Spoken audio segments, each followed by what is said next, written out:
Olá, começa agora o Saiba Mais. O Código Penal prevê uma pena mínima e uma pena máxima para todos os crimes. Mas o que influencia na decisão do juiz? É a dosimetria. Para falar sobre esse assunto, a gente conversa com o advogado criminal João Felipe, que vai explicar o que é a dosimetria, como é feita essa matemática e muito mais. Vamos começar por aí. O que é a dosimetria? Pois bem, Lana, um estudo importante é esse da dosimetria. Veja que o estudo da pena no direito penal, ele é muito importante desde os primórdios dos tempos.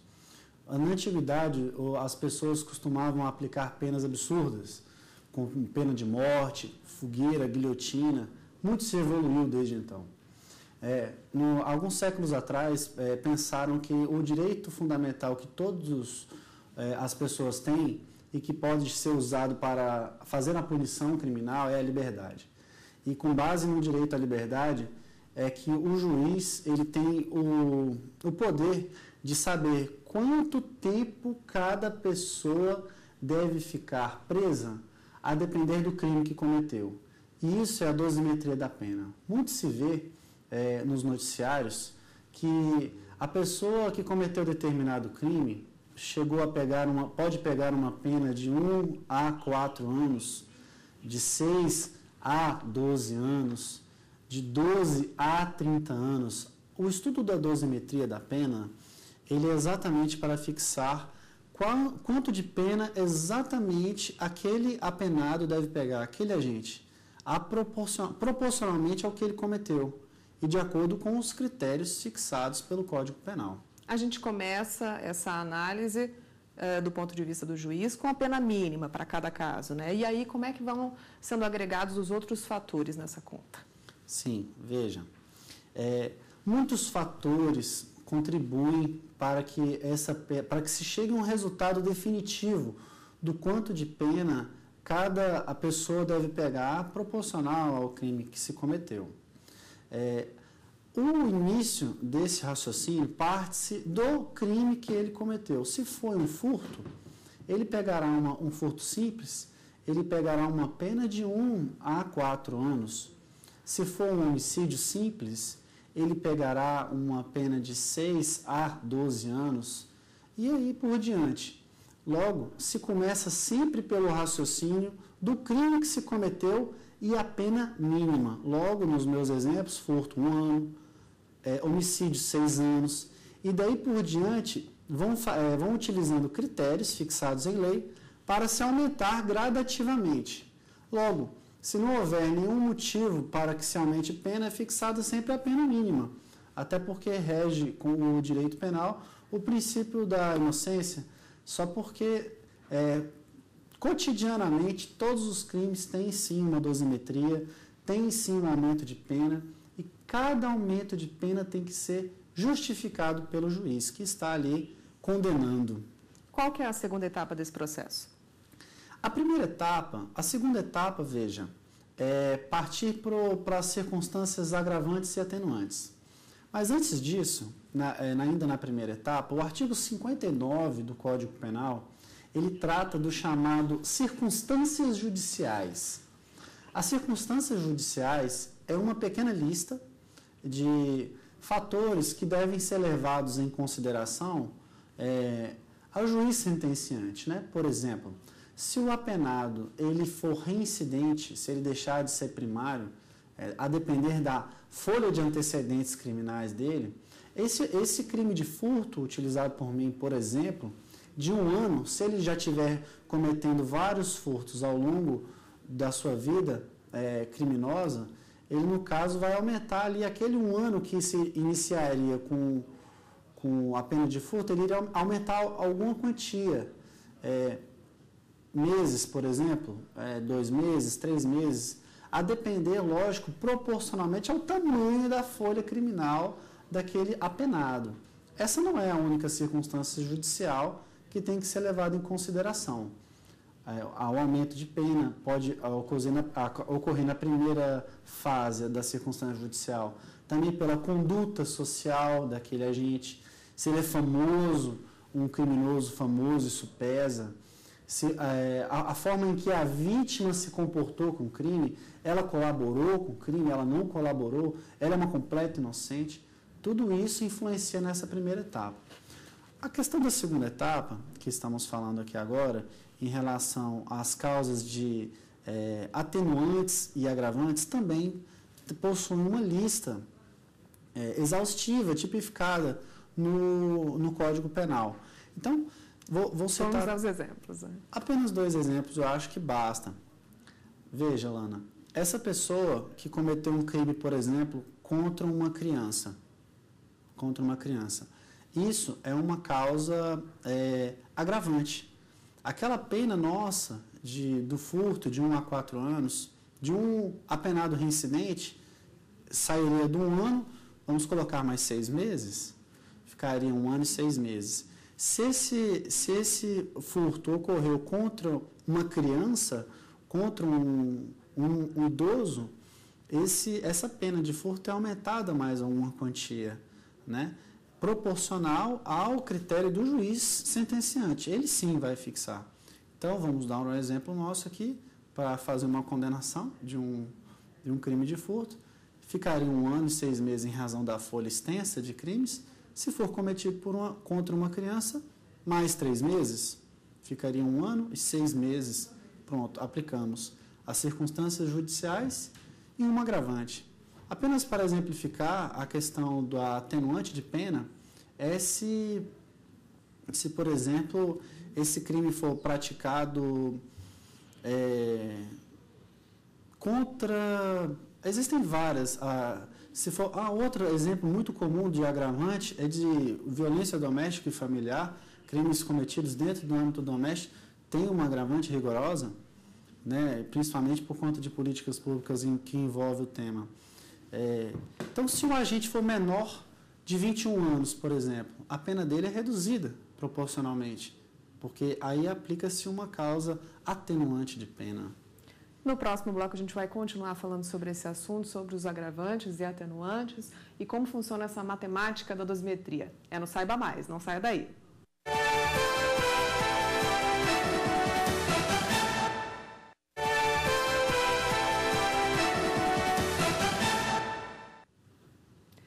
Olá, estamos de volta com o Saiba Mais. Hoje o assunto é a dosimetria da pena. No primeiro bloco discutimos com o advogado João Felipe um pouquinho sobre como funciona essa matemática na primeira etapa, na segunda etapa, e a gente continua falando sobre isso. Quais são os agravantes e atenuantes que podem influenciar na decisão do juiz? Sim. São algumas etapas a se percorrer até chegar a uma conclusão. O juiz ele tem uma jornada de 3 etapas para chegar à conclusão que determinado agente que cometeu determinado crime deve pegar aquela pena em exato. Isso é a dosimetria da pena. No primeiro bloco falamos sobre o exemplo de um agente que cometeu um crime de furto, que tem a pena mínima de 1 ano e a pena máxima de 4 anos. A primeira etapa são as circunstâncias judiciais, que são elencadas no artigo 59 do Código Penal. Aquela lista, o juiz deve percorrer, caso ele queira aumentar uma pena, caso o caso enquadre em uma daquelas hipóteses do artigo 59, aumenta-se. No meu exemplo, falei de um agente que cometeu o crime de furto e já vinha cometendo vários outros crimes de furto. Então, aquilo ali é uma circunstância judicial desfavorável que aumentaria, no nosso exemplo, apenas 6 meses da pena mínima, que é 1 ano, ficaria 1 ano e 6 meses. Na segunda etapa, colocamos que aquele agente praticou um crime contra uma criança, ou, muito comum, também mencionado, em âmbito de violência doméstica e familiar. No meu exemplo, vou adotar apenas que esse crime foi cometido contra uma criança, aumentaria mais 3 meses. Vamos ser mais brandos com esse rapaz. Ficaria 1 ano e 6 meses de pena aí, percorremos a primeira e a segunda etapa. A terceira etapa são causas de aumento e diminuição de pena. Essas causas de aumento e diminuição de pena, elas não estão elencadas na parte geral do Código Penal, perdão, na parte especial do Código Penal, e sim na parte geral, que é crime por crime. Se você comete um homicídio em âmbito de grave emoção, de intensa emoção, isso se chama homicídio privilegiado. E o privilégio é uma causa de diminuição de pena.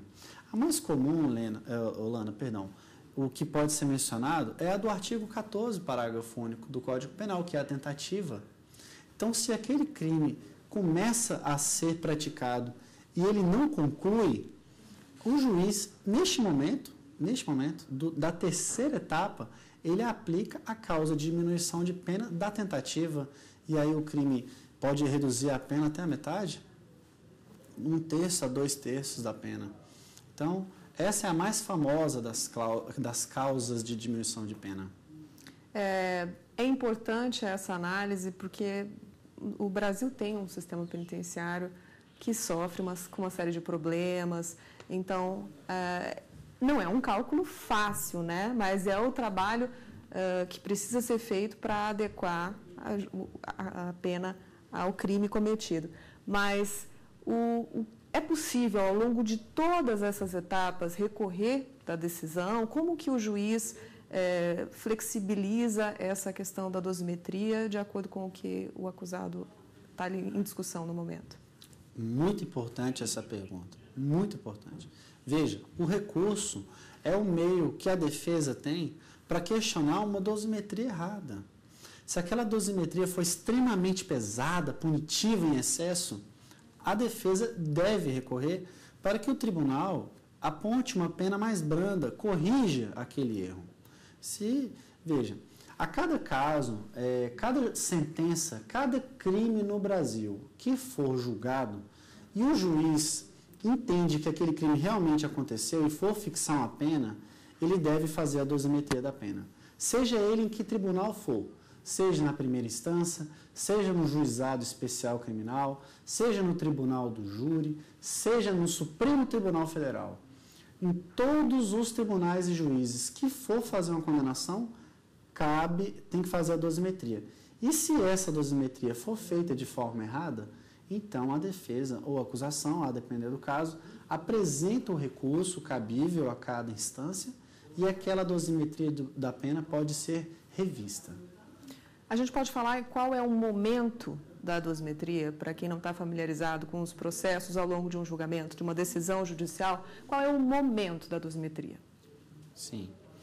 Toda e qualquer decisão, ele tem que ter 3 etapas. O relatório, que é o que aconteceu, a narrativa dos fatos, falando de criminal, que é sempre um fato. A segunda etapa da decisão é uma fundamentação, onde o juiz vai dizer os motivos que ele vai absolver ou vai condenar. Absolvendo, a sentença encerra ali, dizendo que foi absolvido e os motivos pelo qual chegou àquela decisão. Caso o juiz resolva por condenar esse agente que está sendo sentenciado, julgado, ele ali, depois da fundamentação em uma decisão judicial, seja qual ela for, em qualquer tribunal for, todos obedecem a mesma lógica. Logo depois que ele conclui pela condenação, inicia-se a etapa da dosimetria da pena, onde ele vai percorrer a primeira, a segunda e a terceira etapa, como já vemos falando. A gente pode falar um pouquinho sobre o que é o mínimo da pena no Brasil? A gente pode dizer que a multa, a advertência são ali, estão no campo das penas mais leves e quando elas são aplicadas? Claro. Existe, sim, um sistema proporcional, né, utilizando-se o critério da razoabilidade para se chegar à conclusão de determinada pena. Crimes brandos, como uso de drogas, como uso, né, diferente do tráfico, que é um crime gravíssimo. O uso de drogas, a questão sonora, você que aumenta o som de forma muito alta, incomoda vizinhos, o jogo do bicho, são crimes de penas brandas, que podem se iniciar até de advertência verbal, né, muito comum em casos de menores de idade, né, que comete um crime como esse, não passa de advertência.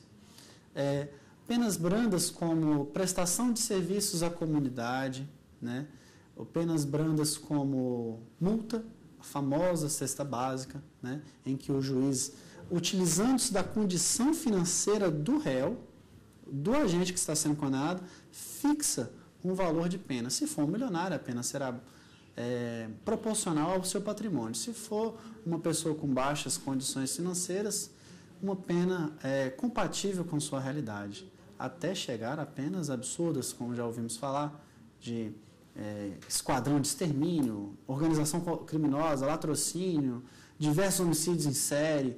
Isso chega a 90 anos, já vimos 90 anos recentemente, em alguns casos, e aí vai proporcional ao que o agente cometeu. A gente continua falando sobre esse tema no próximo bloco, nessa conversa sobre a dosimetria da pena. Não saia daí, o Saiba Mais volta já já.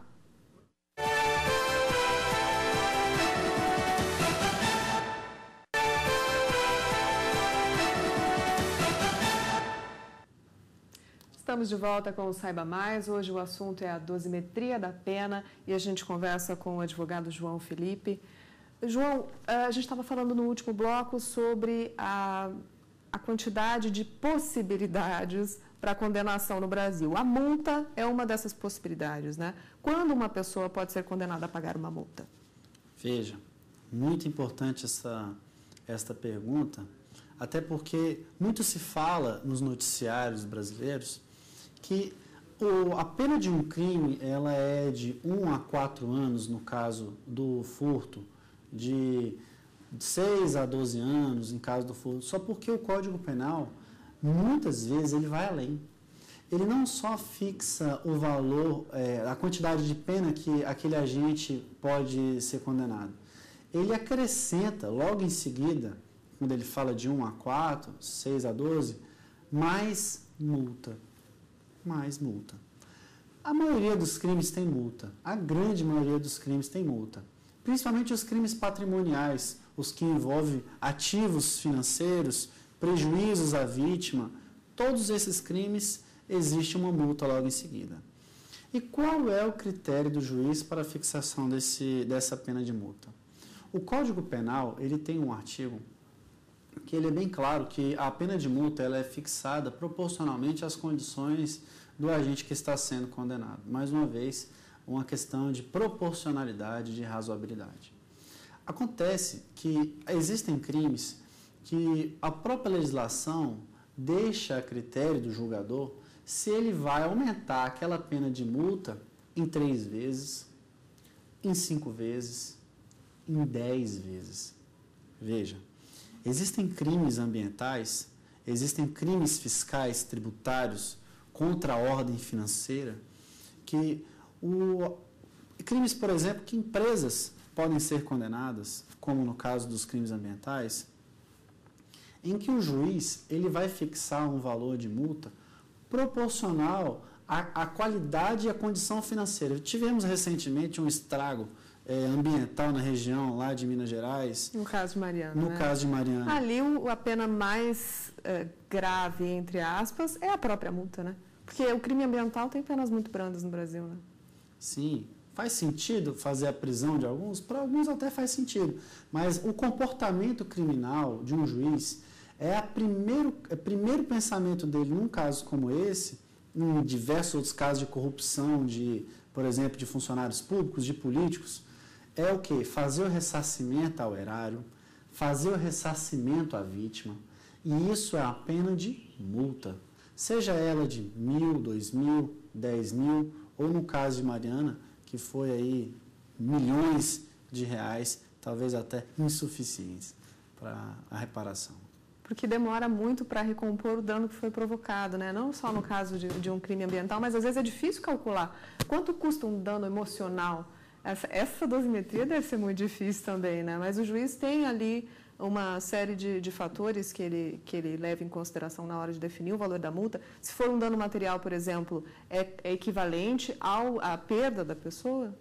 Muito importante esta pergunta. Veja, muito importante. A pena de multa fixada em sentença penal condenatória, ela não exaure, ela não é o último recurso que a vítima tem para ser ressarcida. A pena de multa, ela é fixada no âmbito da sentença criminal, porém, essa vítima, que foi, no caso, a vítima do crime, ela pode também recorrer à justiça comum, à justiça civil e pedir indenizações.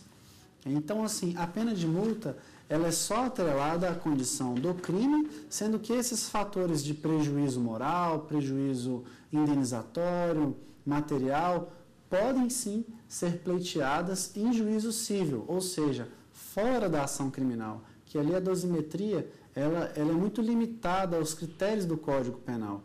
Na justiça comum, na justiça civil, lá o âmbito de discussão é mais abrangente, tem como fazer aí mais provas, mais conclusões sobre o real prejuízo daquela vítima. Com relação ao tribunal do júri, a gente pode dizer que o momento ou algum procedimento desses que a gente estipulou da dosimetria é diferente de alguma forma, não? Na dosimetria da pena, não. Só porque tem um detalhe importante a se mencionar do tribunal do júri. É muito comum, é muito sabido que o tribunal do júri é composto por juízes leigos, os jurados, pessoas do comum do povo convidadas pelo fórum, pelo tribunal do júri, a fazer um julgamento. Eles não fazem a dosimetria da pena. Veja que, conforme foi explicado no primeiro bloco, a dosimetria da pena é algo um pouco complexo, é um pouco delicado para um juiz leigo fazer essa dosimetria. Porém, eles são responsáveis para fazer os critérios de dosimetria da pena. Por exemplo, a pena base, como foi dito no início, ela parte do crime que o agente cometeu. Um tribunal do júri vai discutir qual foi o crime que ele cometeu. Se for um homicídio simples, a pena é uma. Se for um homicídio qualificado, a pena é outra. Então, se os jurados resolverem que aquele crime foi cometido de forma qualificada, com emprego de explosão, com emprego de articulação, com emboscada, por motivo torpe, aquelas qualificadoras do artigo 121, se o tribunal do júri reconhecer que houve aquilo ali, cabe ao juiz, presidente do tribunal do júri no caso, fazer a dosimetria considerando a decisão dos jurados. Então, os jurados vão estabelecer o primeiro passo, né, os critérios para a primeira etapa que a gente estava citando antes, é isso? Também, só porque o jurado também pode decidir que houve uma tentativa, por exemplo, houve um homicídio tentado e não consumado, e não uma lesão corporal seguida de morte, várias hipóteses podem acontecer. Se ele decidir pela tentativa, como foi explicado no segundo bloco, é uma causa de aumento e diminuição de pena. Ela é utilizada na terceira etapa da dosimetria. Então, veja a importância do jurado. Ele pode aí, no caso, decidir pela tentativa e o juiz tem que obedecer à decisão que foi proferida ali por aquele conselho, né? Para a gente encerrar, a gente falou sobre as penas mais brandas e as penas mais pesadas que existem no Brasil. Você citou no primeiro bloco um exemplo de uma pessoa condenada a mais de 90 anos de prisão, mas isso na prática não acontece, né? A dosimetria da pena pode chegar a uma conclusão de que aquele agente que cometeu determinado crime, ou sequências de crimes, ou sequência de atos criminosos, com várias qualificadoras, podem chegar a uma pena, assim, 90 anos, né? Podem chegar às penas acima de 30 anos, que é um critério legislativo constitucional. Naquele caso, embora aquela pena for aplicada com uma quantidade de pena superior a 30 anos, o apenado ele tem, por determinação constitucional, o dever de permanecer apenas 30 anos no cárcere em regime fechado. Mas isso não acaba com a pena, obviamente, né? Não acaba com a pena, até porque não existe apenas o regime fechado de cumprimento de pena. Ele pode cumprir os 30 anos, um apenado que foi condenado a 90 anos, por exemplo. Isso existe, né? Existem crimes bárbaros. Aquilo vai chegar a 90 anos. Acredite, a sentença ela condena. E aí, se ele cumpriu 30 anos em regime fechado, que é raro ver isso, mas existe, em crimes hediondos, por exemplo, que ele fica até 30 anos dentro do cárcere, em regime fechado. E aí ele pode cumprir o restante da pena dele em regime aberto, auxiliar, em medidas alternativas, etc. Tá ótimo. Muito obrigada pela entrevista do senhor. A gente conversou com o advogado João Felipe sobre a dosimetria da pena. Muito obrigada pela sua companhia. O Saiba Mais fica por aqui. Até a próxima.